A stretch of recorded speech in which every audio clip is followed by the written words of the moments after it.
안녕. 풀스택. 스페이스X가 우주선 30호를 해체합니다. 왜 그랬을까요?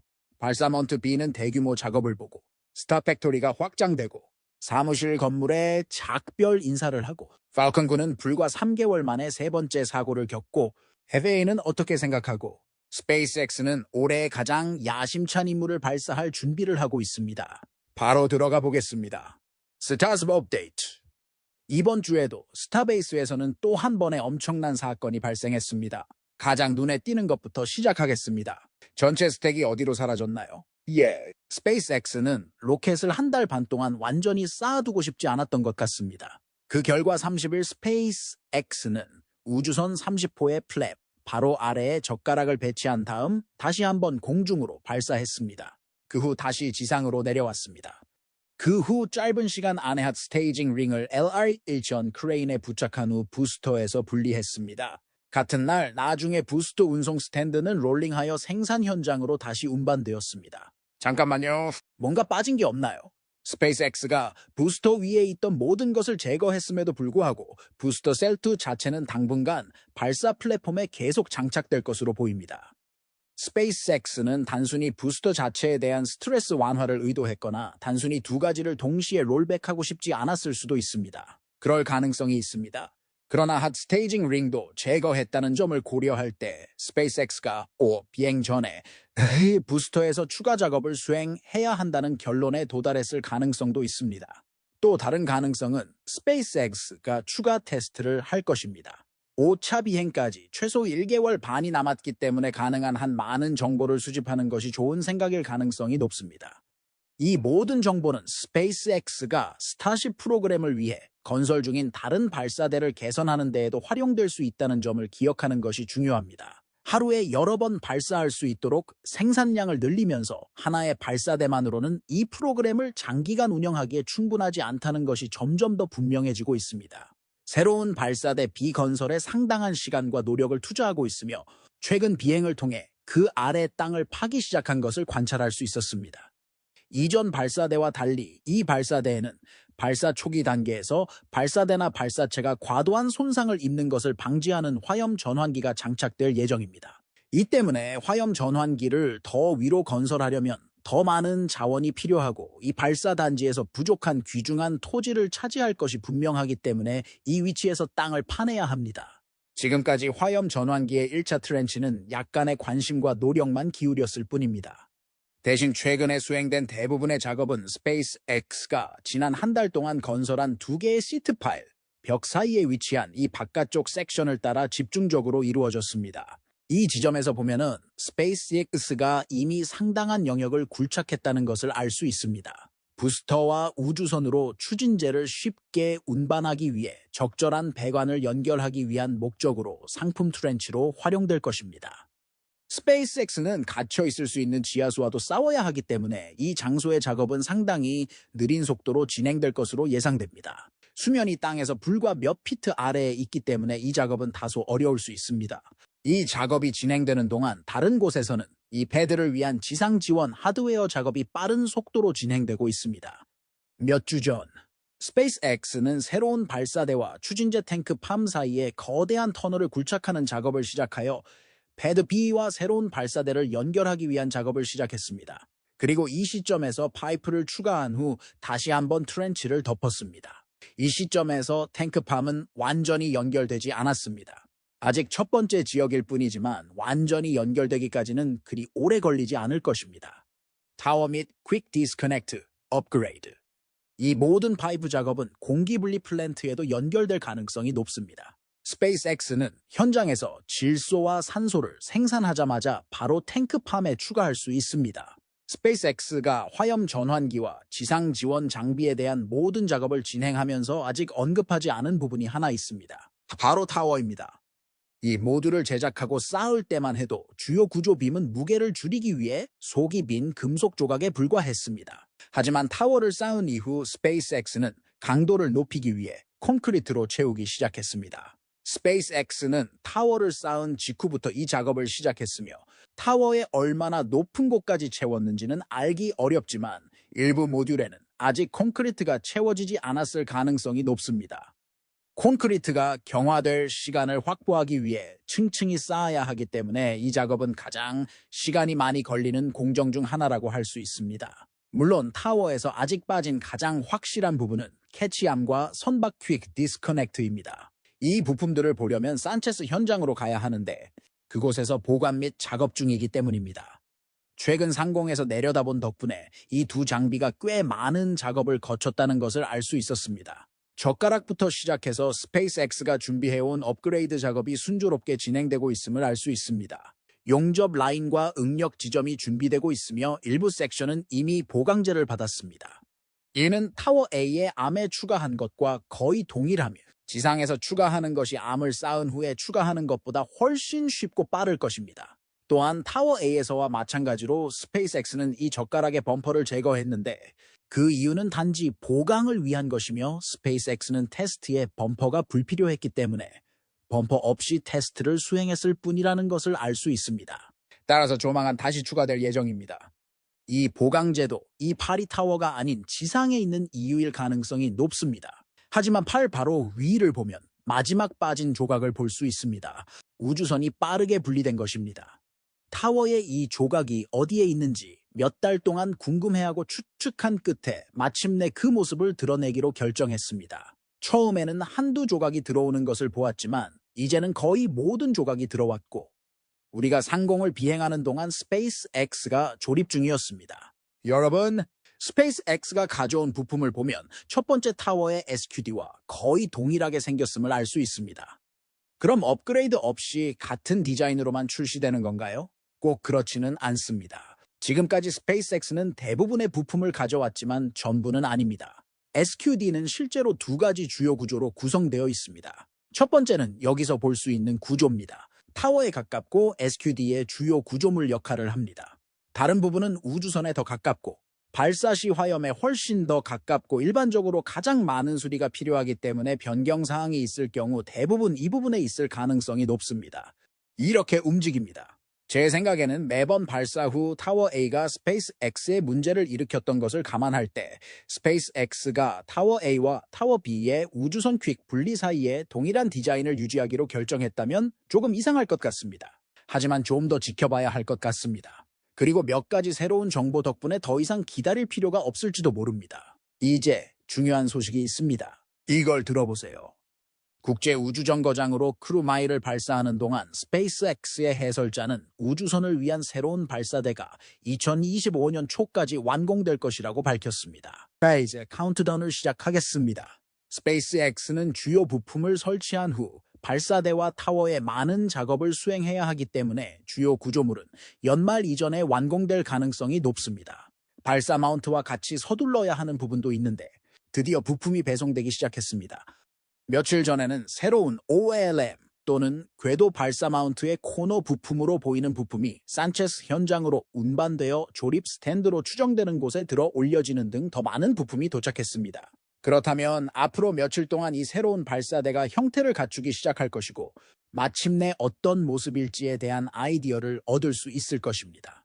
현재로서는 스페이스X가 매시즈를 위해 제작한 고정식 발사대와 유사한 이동식 발사대가 될지 아니면 패데이 궤도 발사대와 같은 고정식 발사대가 될지는 아직 미지수입니다. 세턴 V나 SLS와 같이 이전에 해본 적이 있더라도 스타쉽 크기의 우주선에 이동식 발사대를 사용하는 것은 어려울 수 있습니다.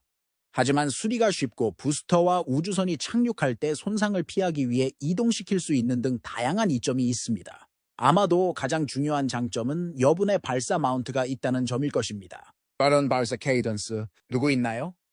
스페이스X가 매시에서 스탠드를 만들면서 배운 지식을 새로운 궤도 발사 마운트에 적용할 것이라고 생각하시나요? 아니면 고정식 패드를 고수할 것이라고 생각하시나요? 아래에 여러분의 생각을 알려주세요. 이제 사무실 건물이 있는 생산 야드 반대편으로 시선을 옮겨보겠습니다. 최근 상공에서 내려다본 덕분에 건물의 진행 상황과 스타 공장과 연결되는 통로를 잘 살펴볼 수 있었습니다. 적어도 우리가 생각했던 산책로는 산책로에서 스타 팩토리의 완전한 확장으로 바뀌고 있는 것처럼 보였기 때문입니다. 이전 상공 촬영 덕분에 스페이스X가 이 지역 주변에 기초 파일을 설치하는 것을 확인할 수 있었습니다. 즉, 스페이스X는 이 한 구간에서 멈추지 않을 것입니다. 결국 사무실 건물 전체에 걸쳐 확장할 수도 있습니다. 스타팩토리가 이렇게 계속 커지면 사무실을 완전히 뒤덮을 수도 있습니다. 이것이 스페이스X의 원래 계획에 가까울 가능성이 높습니다. 하지만 이 작은 땅을 확보하는데 어려움을 겪은 후 계획을 변경해야 했습니다. 하지만 지금은 땅을 확보했고 여전히 그런 식으로 확장할 계획인 것 같습니다. 증축이 완료되면 두 건물을 완전히 연결할 수 있기 때문에 더 이상 사무실 건물이 아니라 상당히 넓은 사무실 공간을 갖춘 스타 팩토리가 될 수도 있습니다. 제 사무실이 로켓 공장의 일부였으면 좋겠어요. 펠컨 9 이상 현상과 FAA 조사. 앞서 크루 카미의 발사에 대해 언급했는데 2명의 승무원을 크루 드래곤에 태워 우주로 보내는 데는 성공했지만 기대만큼 성공적이지는 못했습니다. 안타깝게도 스페이스X는 펠컨의 상단 단계가 승객을 성공적으로 우주로 데려가는 목표를 성공적으로 달성한 후 이상 현상이 발생한 것으로 보입니다. 로켓의 두 번째 단계가 임무를 마치면 일반적으로 완료되기 전에 수행해야 할 임무가 하나 더 있습니다. 그것은 로켓이 갈 수 있는 안전한 지점을 찾는 것입니다. 서방 발사 제공업체의 경우 이는 법률에 의해 의무화되어 있는 요구사항입니다. 결국 일단 궤도에 진입하면 상당한 시간 동안 또는 충분히 높으면 무기한으로 궤도에 머물게 됩니다. 우연히 떨어지도록 내버려 두는 것보다 어디에 떨어질지 결정할 수 있는 책임자가 있다면 더 바람직합니다. 따라서 지상이나 궤도에 있는 동안 사람들의 우주여행 안전을 유지하려면 2단을 대기권으로 되돌려 보내거나 묘지 궤도에 안착시키는 것이 필수적입니다. 이 특별한 경우 펠컨 9의 상단 단계는 지구 대기권으로 되돌아오기 위해 짧은 탈궤도 연소를 수행해야 했습니다. 그 후 안전하게 연소되어 미리 설계되어 주민이 없는 태평양 지역에 착륙할 예정이었습니다. 반면에 이 경우 최상위 계층은 명목상 수준보다 낮은 성능을 발휘한 것으로 보입니다. 잠깐만요. 그렇다면 떨어지는 미사일을 조심해야 하나요?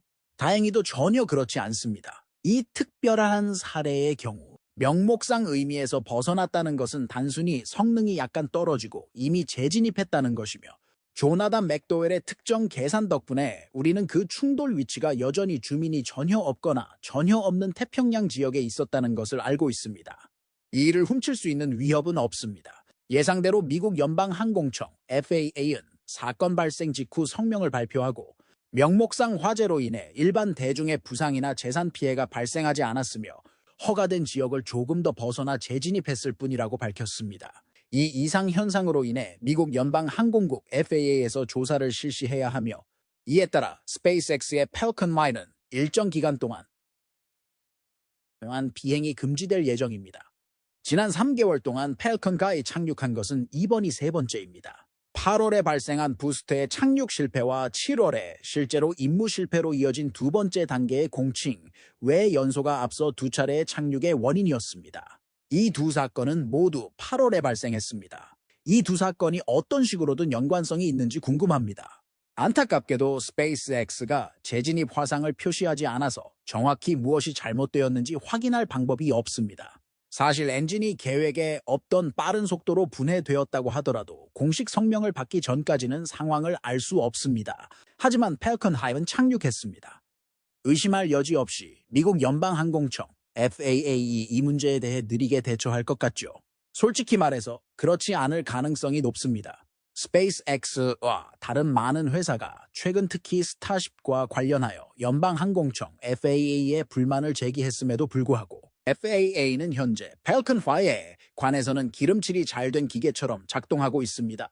스페이스X는 이번 사건 이전 3개월 동안 이미 2번의 착륙을 경험했지만 그럼에도 불구하고 그 3개월 동안 23번이나 발사를 성공시켰다는 점을 명심해야 합니다. 미국 연방항공청 FAA 많은 비판을 받고 있다는 것을 알고 있지만 그럼에도 불구하고 그들이 처분할 수 있는 자원과 법률을 최대한 활용하고 있다는 점을 명심해야 합니다. 따라서 신용을 제공해야 할 때 신용을 제공하는 것이 필수적입니다. FAA가 팔콘 로켓 제품군을 이런 방식으로 처리한 것은 대단한 일입니다. 이 제도를 시행하는 속도와 유연성으로 인해 착륙이 며칠 동안만 지속될 가능성이 높습니다. 여러분이 이 영상을 보고 있는 동안 다른 펠컨 Y 이미 이륙했을 가능성이 있습니다. 목성의 달 유로파를 향한 다가오는 유로파 클리퍼 미션. 스페이스X는 지금까지 가장 획기적인 펠컨 헤비 임무를 곧 수행할 예정이므로 이번 착륙이 향후 예정된 임무에 영향을 미치지 않기를 바랄 뿐입니다. 그렇다면 그 임무는 정확히 무엇일까요? 이제 유로파 클리퍼 열차에 대해 이야기해 보겠습니다. 2024년에 가장 중요한 임무 중 하나가 될 가능성이 있습니다. 나사의 제트 추진 연구소에서 제작한 이 우주 탐사선은 목성의 달 유로파를 탐사하여 달과 달의 밑바닥에 있는 바다로 추정되는 곳을 조사할 계획입니다. 다시 말해, 유로파는 생명체가 존재할 가능성이 있는 태양계 내 또 다른 장소입니다. 달에는 생명체가 존재하지 않는다는 사실에도 불구하고 경이로움으로 가득 차 있습니다. 또한 이 프로젝트에 투입된 엔지니어링은 놀라울 정도로 훌륭합니다. 과학적 정보 수집이라는 이번 탐험의 목적부터 잠시 살펴보겠습니다. 유로파 클리퍼가 조사하려는 바다 밑에는 두께가 휴먼도의 5마일로 추정되는 단단한 얼음 지각이 있습니다. 특히 탐사선에는 이 임무를 성공적으로 완수하기 위해 9개의 매우 복잡한 기구가 대거 장착되어 있으며 그중 일부는 얼음을 뚫을 수 있도록 설계되었습니다. 선박 전체에 설치된 대형 레이더 스캐너인 리즌과 같은 기기는 얼음을 뚫고 전파를 보내기 위한 것입니다. 이 전파는 물과 같은 수면 아래의 모든 물체에서 반사되어 얼어붙은 지각 아래 유로파의 모습을 이미지로 만들어냅니다. 되게 매력적이죠. 매스팩과 같은 다른 여러 장비는 유로파의 극도로 얇은 대기에서 가스를 수집하여 이를 조사하기 위해 설계되었습니다.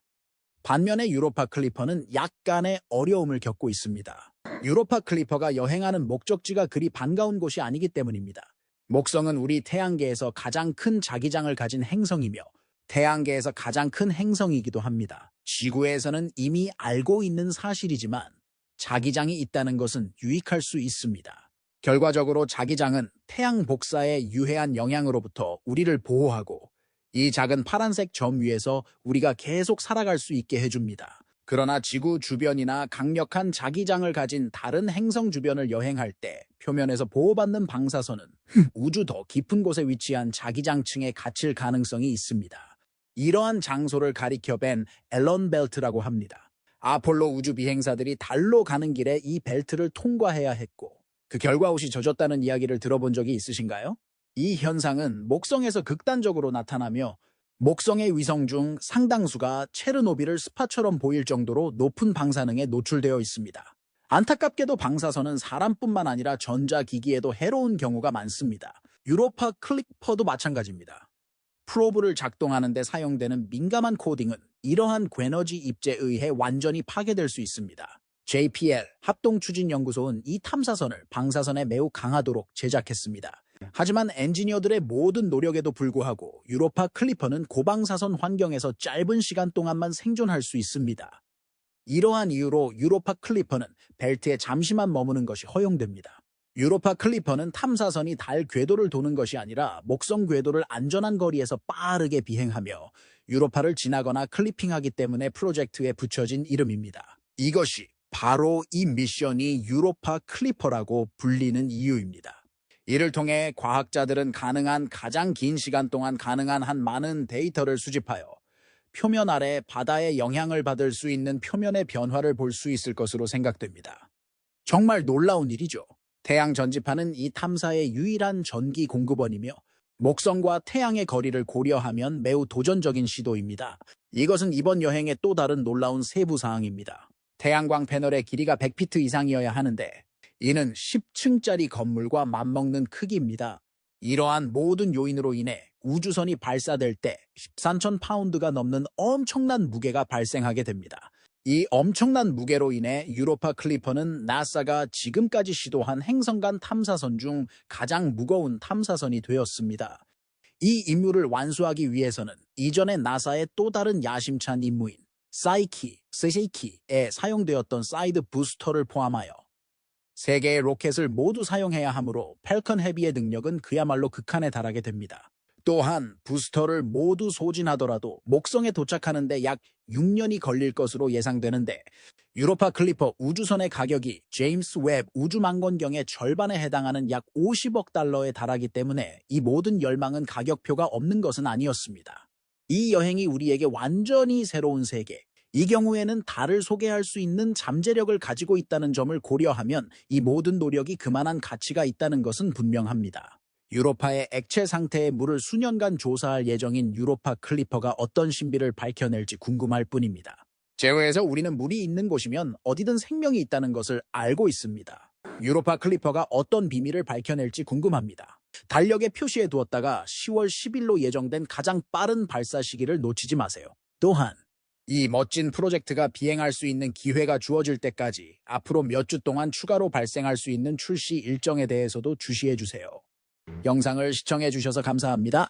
여러분도 저처럼 이 영상이 흥미롭고 많은 생각을 불러일으켰기를 바랍니다. 좋아요를 눌러주시고 친구들과 공유해 주시고 유익하고 재미있었다면 더 많은 업데이트를 위해 구독하는 것을 잊지 마세요.